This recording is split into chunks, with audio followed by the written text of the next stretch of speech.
আমার বয়ানের ভিতরে অনেক হিন্দুরা আসে, কথা কোন ঠিক না বেঠি? বাস্তব বাস্তব। তুমি হিন্দু, দাঁড়াও, ওই কথা বলতে তিনি হিন্দু ভাই লিখছে, আবার 100 টাকা দিছে। তোমার নাম কি? হ্যাঁ, সহদেব। সহদেব, দেখেন কথা বলতে দেরি হিন্দু, এও আবার লাস্টের কাতারে না, প্রথম কাতারে। আর কি কোন আল্লাহু আকবার বলবেন না? আরে বাবা দেখেন হিন্দু সহদেব, সে প্রথম কাতারে বসে বয়ান শুনতেছে।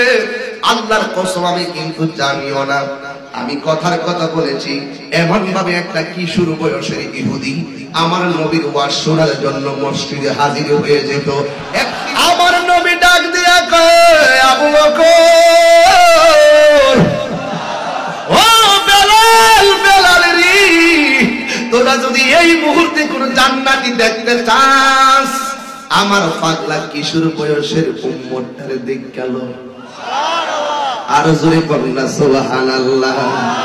তোরা যদি এই মুহূর্তে কোন জান্নাতি দেখতে চাস, যে ছেলেটা মারা গেছে এই সাহাবীটা, এই ছেলেটারে ভালো করে দেখ গেল।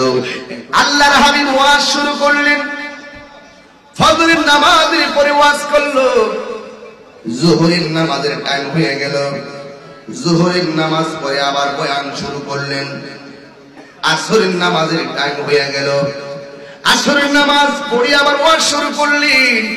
মাগরিবের নামাজের টাইম হয়ে গেল, মাগরিবের নামাজ পড়ে আবার ওয়াজ শুরু করে দিলেন। ইশারের নামাজের টাইম হয়ে গেল, ইশারের নামাজের টাইম পরে নামাজ পড়ে আবার তিনি ওয়াজ শুরু করে দিলেন। মাঝখান দিয়ে কোনো বিরতি নাই, শুধু বিরতি হলো আল্লাহর সালাত। জোরে কোন ঠিক কিনা?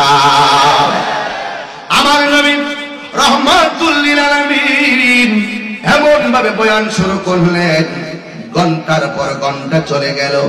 আমার নবীর ওয়াজ চলতে আছে, চলতে আছে।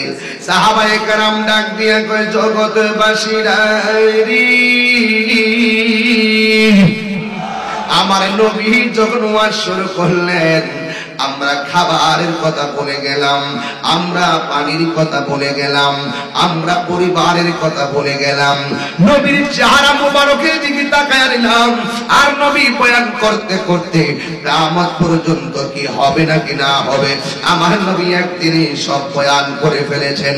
আমাদের যাদের ব্রেন ভালো আমরা মনে রেখেছি, আর যাদের ব্রেন একটু শর্ট আছে তারা ভুলে গেছে। যাদের ভাগ্য ভালো তারা মনে রেখেছেন, আর যাদের ভাগ্য নেই তারা ভুলে গিয়েছেন। কিন্তু আমার নবী এমন ভাবে বয়ান শুরু করে দিলেন। কিন্তু সবচাইতে মজার কথা হলো,